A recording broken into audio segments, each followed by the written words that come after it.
So alrighty, what is going on, everybody? Welcome back. This is Tilted. Welcome back to another video. Anyway, I wasn't sure about doing another tasting history one, but this one popped up on my front page. Is it the front page now? Whatever it's called, that the suggested videos, and it's about mac and cheese, and I love me some mac and cheese, so I had to take a look. What is it? Mac and cheese from 1845 by Tasting a History. As per the usual, I do got a link in the channel. Link to their channel in the description for those that want to check out more. I see that Sneasel on the background. He's got. Does he have a Pokemon plush in every video? I think so. He had like a Christmas Pikachu and other ones I can't remember now. I think all of them had one though. But yeah, he's got Sneasel in this one. Ever have a Greninja? Greninja's my favorite Pokemon. Anyway, let's just get into it. I've never met a mac and cheese I don't like. Whether it comes out of a blue box or True. is served with Gruyere and lobster, mac and cheese Never can had do that no fancy wrong. ass And so mac I and have cheese. high hopes for this 19th century mac and cheese recipe with the fancy name, macaroni à la reine. Why red? What is? It's gotta mean something, right? So if you look at early macaroni and cheese recipes, they tend to be very simple. Pasta, Yes. cheese, and butter. Yes. The channel Townsend's did an excellent video That's on pretty much making all one you of these need. early 18th century recipes for mac and cheese, so It I'll looks put a link fucking to that delicious, in the yeah. description. But since John had already done the 18th century, I decided to move a little bit later to the 19th century when macaroni and cheese started to flex its muscles. And I found this recipe from 1845 Is for it? what I assume Eliza You know what? Acton thinks is macaroni and cheese fit I'm for gonna a ignore queen that fish head. because she calls it macaroni à la reine. This is a very excellent and delicate mode of dressing macaroni. Boil 8 ounces in the usual way, and by the Okay. time it is sufficiently tender, dissolve 8 ounces of what? I mean, it's obvious it's like whatever pasta you're using, but you never know. There's people. You gotta be really specific. gently 10 ounces of any rich, well-flavored white cheese in fully 3/4 of a pint of good cream. Add a little salt, a rather full seasoning of cayenne, from half to a whole saltspoon of pounded mace, and a couple Pounded of ounces mace? of sweet, fresh butter. The cheese should, in the first instance, Sweet butter. But yeah, no, cayenne and mace. What is mace? I'm sure somebody will tell me eventually. Whatever is mace? Pounded mace.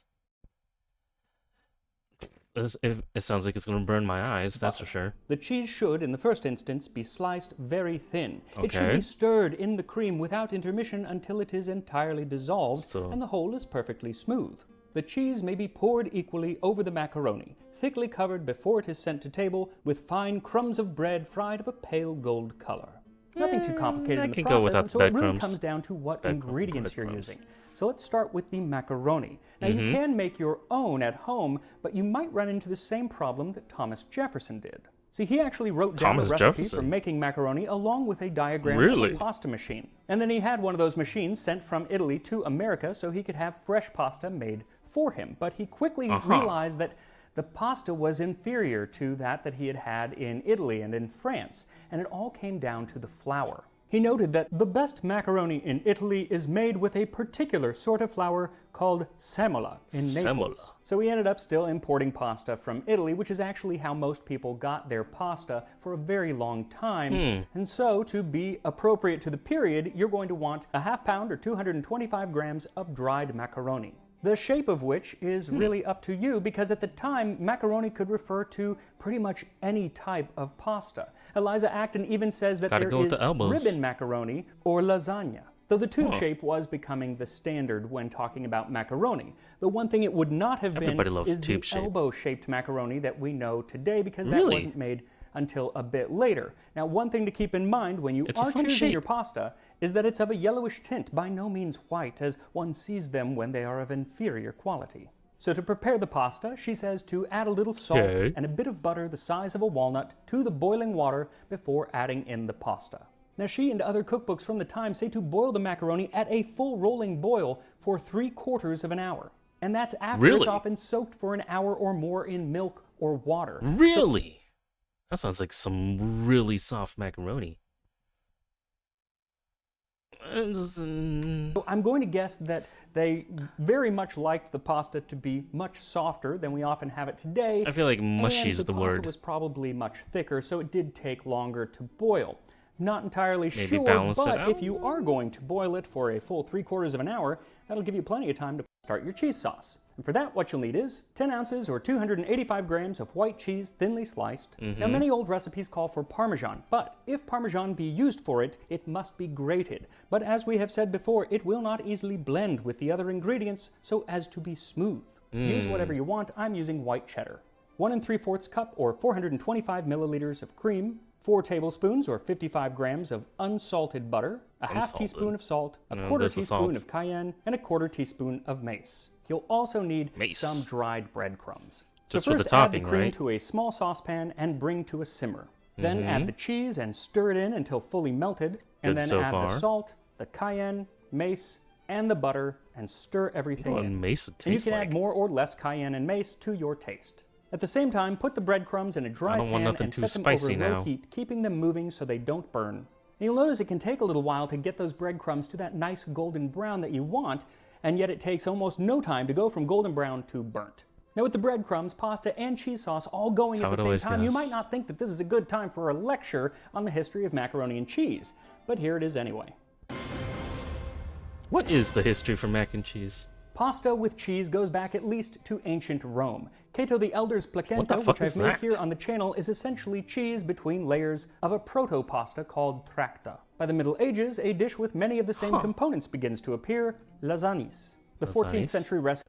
Is that before lasagna? But that last one kind of looked like a pasta cake? Where is it? This thing. This is layered. It's layered like lasagna. And then this one almost sounds like lasagna. The 14th century recipes usually call for pasta to be layered with cheese and then sweet spices like cinnamon and sugar. And the English form of curry from around 1390... I'm sorry. Pasta cheese is cinnamon and sugar? That doesn't sound good. Does anything sweet with cheese sound good? To anybody? Not to me. Cheese with cinnamon and sugar. 90 has a recipe that just calls for pasta, butter, and cheese, and they call it macarons. In the mid-14th century, in the Decameron, Giovanni Boccaccio wrote of the town of Bengodi, a sadly fictional place where on a mountain, all of grated Parmesan cheese, dwell folk that do naught else but make macaroni and ravioli and boil them in capon's broth. And he says they would roll the pasta down the Parmesan mountain where people would scramble to get their hands on this mythical medieval mac and cheese. Now, regional differences between macaroni also begin to appear. Naples, Genoa, Rome, they all had variations in the flour quantity, the shape of the pasta, and in their preparation. In 1465, Maestro Martino's recipe for macaroni romaneschi calls for it to be plated with good cheese, butter, and sweet spices. Similar flavors to the earlier recipe from England. And the macaroni connection between Italy and England is rather complex. It appeared in the form of curry in 1390, and then the first recipe called macaroni and cheese, or rather to dress macaroni with Parmesan cheese, appeared in Elizabeth Raffles' 1769, The Experienced English Housekeeper. But around that same time, there's a linguistic curveball thrown because in England, the term macaroni not only referred to pasta, but also to a type of fashion. Yankee Doodle went to town riding on a pony. He stuck a feather in his hat and called it macaroni. Every American knows that song, and by the end of the American Revolution, it had become a patriotic... I also know the third grade version when he sticks a feather in his butt. What did macaroni mean in that sense, though? Fashionable? Called it cool? Ditty, but it actually started off as a bit of an insult to the colonists. Some claim that it was a way to mock the colonists by saying that they were so uncouth that merely by putting a feather in their cap they thought that they were fashionable. But I'm pretty sure it was actually a way to attack their masculinity. Wait, is that why Sneasel's in the background? Because it looks like he's got a feather on his head? Is that the connection with Sneasel? 18th century, it had become popular for the wealthy young men of England to take their grand tour, which was a lengthy trip around the European continent with a focus on the splendors of the Italian peninsula. While there, they would develop a taste for the finer things in life, elegant fashion, sophisticated manners, and an appreciation for top cuisine like the Macaroni Italian and cheese? macaroni. And similar to the Finer Things Club from The Office, these young sophisticates became members of what was called the Macaroni Club. I'm gonna admit something here. I've never watched The Office. I was never interested in it. I never even tried, honestly. So, yeah. And when they returned to England, they wore their ostentatious That's a big outfits ass and their hat. bejeweled wigs. And had there been a RuPaul's macaroni race big ass 250 years ago, they might have become cultural icons. But that is not how it turned out. See, the style of dress coincided with a time where it was very popular to mock the wealthier classes, and the fashion just made it too easy. In 1770, the Oxford magazine declared, some good "There drawings, is though. indeed a kind of animal, neither male nor female, a thing of the neuter gender lately started up among us. It is called Neuter gender. macaroni. It talks without meaning, it smiles without pleasantry, it eats without appetite, it rides without exercise, it wenches without passion." They were ahead of their time, and the style was short-lived, and the term macaroni returned to meaning pasta. But again, any I'm not pasta. gonna touch Especially that in last Italy, one. any shape of pasta was still called macaroni. In fact, Really? if you look at the many paintings and Why is later everybody just photographs eating it like titled that? macaroni eaters, they are almost always Dear God. Neapolitans eating long strands of pasta this was with just a their picture, hands. yeah. More like fettuccine or spaghetti today. And that may be what Thomas Jefferson saw when he visited could Italy never in do that. 1787, though he had surely come in contact with I need to keep my macaroni hands being clean. eaten with a fork when he was in Paris. Yes, When please, he I moved need to a fork. France in 1784, he brought along his enslaved chef, James Hemmings. And as Jefferson did his diplomat thing, Hemmings was learning the art of French cooking. He studied under several of France's greatest What the chefs at the fuck is time and is that? often What the fuck was that? They look like a pigeon and an iron bull. If you don't know what an iron bowl is, that's a torch device where they put somebody in an iron bowl and light a fire under it. That looks like the pigeon version. Like pigeon bread. It's fucking weird. and is often considered to be the first American chef trained in France. And when they returned to America, Hemmings brought many of the recipes he learned with him, some of which Jefferson wrote down, like the macaroni. And I intend to do an entire episode on James Hemmings, but for the purpose of this episode, it's important to know that it was likely his macaroni recipe that helped Fucking what make does that even macaroni say? popular in the United States, because Thomas Jefferson pushed the dish on everyone. You Shortly loved after it he that became much, huh? president, Jefferson served a macaroni pie at a state dinner in Pie? 1802. Hemmings had Okay. passed away by then, but it was likely his Oh, that's recipe unfortunate. or a version of it that was used. And it's unclear if it had any cheese in it, and it wasn't actually a universal hit at first. Yeah, no. One guest of the dinner, Why a would you member of put the it in House the of pie? Representatives, Reverend Manasseh Cutler, said, February 6th, Saturday, dined at the President's, dinner not as elegant as when we dined before.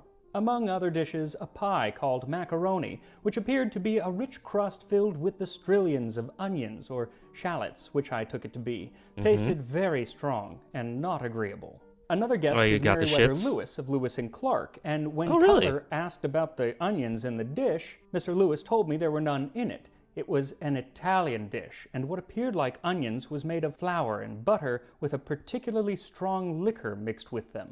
So he doesn't mention cheese fuck in is the that? dish, but after dinner he says, Is that the we pasta? drank tea and viewed again the great cheese. And at first I thought maybe he was talking about the macaroni dish, but no.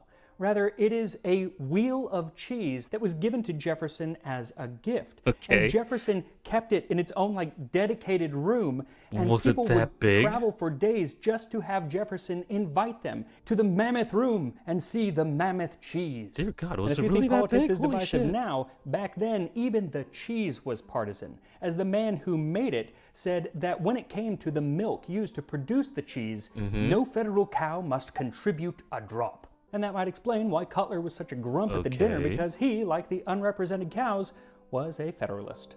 Now, while Cutler might have not been wooed by the macaroni, interesting. most of the population was, because it starts appearing in many of the early cookbooks from America, including The Virginia Housewife or Methodical Cook yeah. in 1824. Everybody It was loves written by Mary macaroni. Randolph, and it does have cheese. And the Thankfully. fact that Mary Randolph was a close cousin no to cinnamon Thomas sugar, please. Jefferson and spent time with the family makes me wonder if her recipe is not in some way influenced by a version that James Hemming served 50 years earlier. Now, macaroni at this point was still mostly being imported from Italy, so it wasn't inexpensive. And so the dish, rather than calling it simply macaroni and cheese, would often be given more elaborate names like macaroni à la sauce blanche or macaroni à la reine, like the one that we're making today. And even as the price of Make pasta it sound started fancy. to come down, it was still generally known as a rather luxurious dish among the wealthy. Really? But there was a concerted effort to get it out of a change blue this. box. In 1855, Alexis Soyer, one of Victorian England's most celebrated chefs, wrote of vermicelli and macaroni. Pray, Eloise, why should not the workman and mechanic partake of these wholesome and nutritious articles of food, which have now become so plentiful and cheap? Macaroni is now selling in London at 5 pence per pound no and idea makes how much 4 that is. pounds of food when boiled. Damn. And it took a while, but eventually it did become accessible to the Fucking- masses. But once everyone there's a was eating zombie it, in it kind of there. lost its appeal amongst the wealthy, and so the fancy French-named macaroni and cheeses fell off of the menus of nicer restaurants, especially those in the northern United States. But in the southern assholes United with the States, noses it in the air. remained rather popular, especially amongst the African-American population. This is also where we start to see that divide between Southern soul food style of macaroni and that looks cheese, really which is good. made with real cheese, and the boxed version that's made with processed cheese. Still eat And it. for the evolution Still good. of that processed macaroni Still and good to cheese, me. we actually have to go to Switzerland I'm a because cheap both bitch. the macaroni I will and eat the it. cheese started there. It was in Lucerne in 1872 that elbow-shaped macaroni was Oh, hi. first produced. Look at those And freaky completely looking unrelated, in 1911, mascots, it was though. 2 Swiss food chemists who were looking for a way to extend the shelf Gerber? life of Emmentaler cheese that came up with the first processed cheese. Basically, cheese takes a while to mature, but then once it is, it goes bad really, really quickly and can become poisonous if you eat it. And so Oh. they would melt it down Yeah, to that's a kill all the problem. bacteria and mold, and then add sodium citrate. That would keep the melted cheese from separating, and then it could be resolidified into a block of processed cheese. But did the Swiss put their elbow Genius. macaroni and processed cheese together? They should have. No, it took a Canadian to do that. James Lewis Kraft was Damn. born in Oh, 1874 Kraft, and grew there up you on his go. family's dairy farm in Stevensville, Ontario. In 1903, he went into the wholesale business when he Creator of moved the blue to box. Chicago and started selling cheese to grocers off of the back of a rented horse-drawn J.L. wagon. Kraft. The issue was with cheese's short shelf life, he had trouble selling in bulk, and during the summer without refrigeration, he had trouble yeah. selling it at all. That's So gonna doing go a little bad real research, he came fast, huh? across the same process that the Swiss had and melted it down and then added sodium phosphate, which seemed to work better for his cheddar. He canned the cheese and sold it in bulk all year round. And in 1916, he patented the process just before America went into World War I. That's when he sold 6 million pounds of Kraft cheese Damn. to the American government to be sent unspoiled to the front lines in France. The Nice. cheese business boomed. He expanded and bought Immediately. Velveeta in 1927, but still, Velveeta. the marriage between macaroni and processed cheese had Already yet got to be that, realized. But then the Great Depression. Got that patent just The in story time, huh? goes that during the Depression, Grant Leslie, a Scottish salesman working in St. Louis, Missouri, was selling his pasta and to make it more enticing, would put a rubber band around it with a packet of Kraft cheese. Well, Kraft okay. saw this and loved the idea and decided we could do that.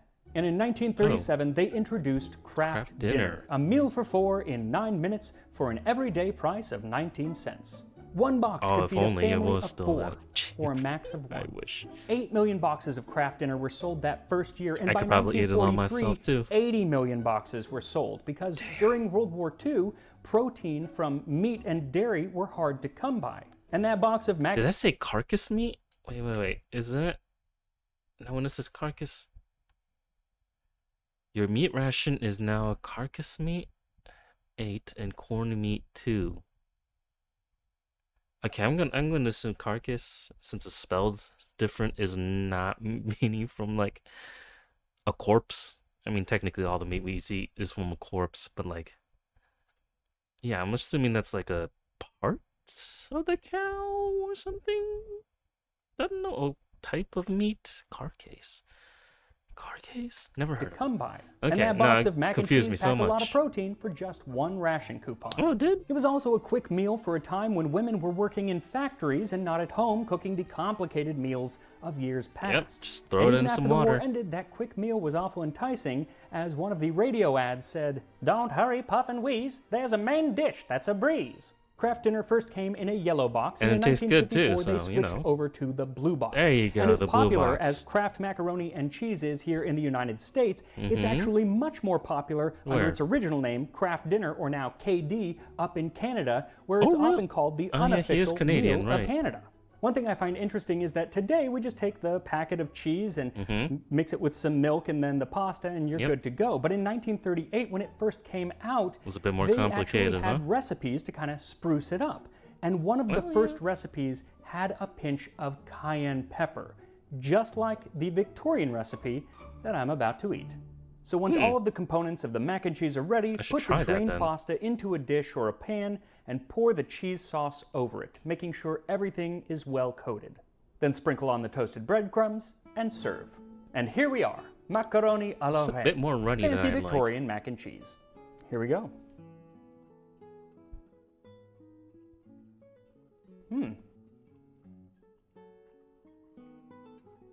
All right, straight off, my favorite like part, he the likes it. breadcrumbs.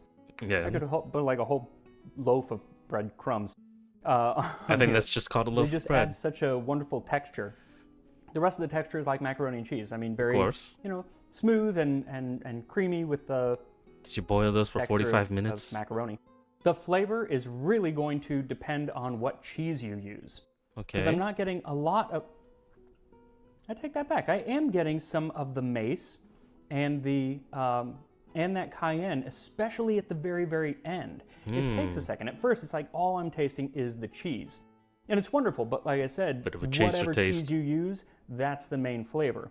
But then you get that mace and that cayenne. What's interesting is it actually reminds me of the rice soup in the Third Class Titanic video. And thinking back on Rice that, soup. the main ingredients, the flavors there were mace and cayenne. And it's kind of from around the same period. It's about 50 years later, I guess. But that's really interesting. Basically, instead of cheese and macaroni, it's rice and milk with those spices. So you should give this one a That shot, doesn't sound or that any good. of the other old macaroni and cheese dishes, and definitely put breadcrumbs. I'm going to start doing that just on like Kraft macaroni and cheese, because that's. I mean, breadcrumbs that's really, do level really up fantastic. everything. So make a bowl of mac and cheese, and I will see you next time on Tasting History. I'm gonna have to start putting cayenne in my mac and cheese just to see what it tastes like. And mace?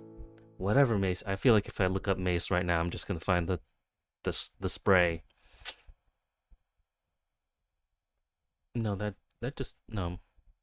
I mean that wouldn't use that whatever mace is, right? I don't know, but that does sound good. That did look good, although a bit runny for my tastes. I like a good gooey mac and cheese. Oh, maybe I should do that for dinner tomorrow. But yeah, no, other than looking a little bit runny, it did look really, really good though. Of course, I want my elbow pasta, but no, that looked amazing. Yeah, interesting how apparently mac and cheese used to be some fancy food that only the rich people ate. And then they said, wait, there's too many commoners that can eat this shit now. Take it off my menu. Fucking assholes. Like, good food is good food. No. And kind of the opposite happened for lobster here. I just thought of it because I see lobster right there. I don't know if it's barely on the recording, but it's right there.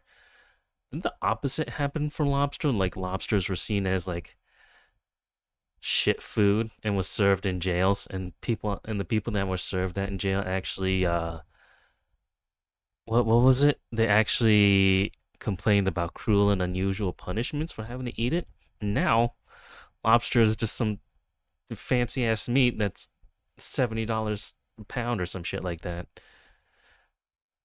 It's weird. And then mac and cheese was the fancy one, and now it's the easy Kraft box mac and cheese.